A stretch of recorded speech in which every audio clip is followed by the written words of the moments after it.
दिल्ली के शाहीन बाग में फिर से पुलिस को तैनात करना पड़ा है। बुधवार से पुलिस वहां मौजूद है और धारा 144 लगा दी गई है, क्योंकि पुलिस को ऐसे इनपुट मिले हैं कि वहां दोबारा सीए विरोधी प्रदर्शन शुरू करने की तैयारी है।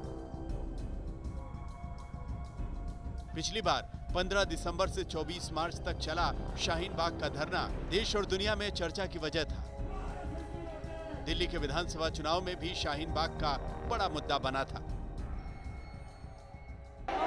तो मित्रों, बटन दबाओ तब इतने गुस्से के साथ दबाना कि बटन यहाँ बाबतपुर में दबे, करंट शाहीन बाग के अंदर लगे।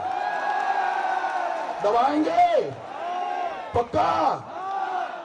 मुझे बेहद दुख है कि जिस तरह से भारतीय जनता पार्टी गंदी राजनीति कर रही है इस मुद्दे के ऊपर, वहां पर शाहीन बाग में रास्ता बंद है।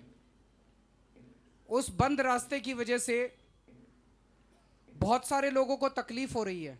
तो ये जो कई दिनों से तकलीफ हो रही है, भारतीय जनता पार्टी की सरकार जिसके तहत लॉ एंड ऑर्डर आता है, केंद्र सरकार, वो इसका समाधान क्यों नहीं कर रही है?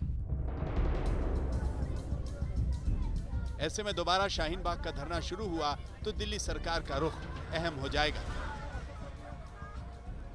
पिछली बार जब ये प्रोटेस्ट शुरू हुआ था तब चुनाव का माहौल था, बहुत सारे राजनीतिक आरोप प्रत्यारोप लगते रहे थे और उसमें आप लोगों ने एक बड़ी सीधी लाइन पकड़ी थी कि हमको इसमें ज्यादा पड़ना नहीं है। लेकिन अब जब चुनाव हो चुका है और आपका चैलेंज कोरोना ज्यादा बड़ी चुनौती है, उस स्थिति में आपको लगता है कि ये नौबत दोबारा आती है तो सरकार को बात करनी पड़ेगी जाके? हमारे लिए कोरोना ही चुनौती है और कोरोना की चुनौती से निपटने की हमारी जिम्मेदारी है। हम इसको ठीक से निपटेंगे।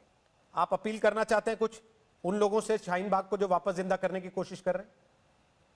देखिए, शाहीन बाग अभी आपका प्रिय विषय हो सकता है रोहित, मेरा नहीं है। आप शाहीन बाग की बात करते रहिए। मेरे लिए अभी मेरी प्रायोरिटी कोरोना है। जब कोई और परिस्थिति आएगी उस वक्त देखेंगे क्या हो रहा है। विषय प्रिय या अप्रिय होने का नहीं है सर। कई बार अप्रिय चीजें भी सामने लाके मीडिया को रखनी पड़ती हैं ताकि सरकारों को आगाह किया जा सके, और हम वही कर रहे हैं। मुझे उम्मीद है आप भी इस बात को ध्यान रखेंगे। आने वाले दिनों में अगर ऐसी कोई परिस्थिति होती है तो सरकार कोरोना की चुनौती को देखते हुए उन लोगों से भी बात करने का एक चैनल खोलने की कोशिश करेगी। शाहीन बाग के 3 महीनों से अधिक चले धरने के दौरान सड़क पर टेंट लगा दिए गए थे और सड़क बंद कर दी गई थी, जिससे रोजाना लाखों लोगों को परेशानी हुई थी। शाहीन बाग के धरने को खत्म कराने के लिए सुप्रीम कोर्ट के वार्ताकार भी वहां गए थे, लेकिन धरना दिल्ली पुलिस ने तब जबरन खत्म कराया जब देश में कोरोना की दहशत फैलनी शुरू हुई। पिछली बार शाहीन बाग का धरना सरकार के लिए सिरदर्द था, तो इस बार पहले से ही दिल्ली पुलिस की तैयारी दिख रही है।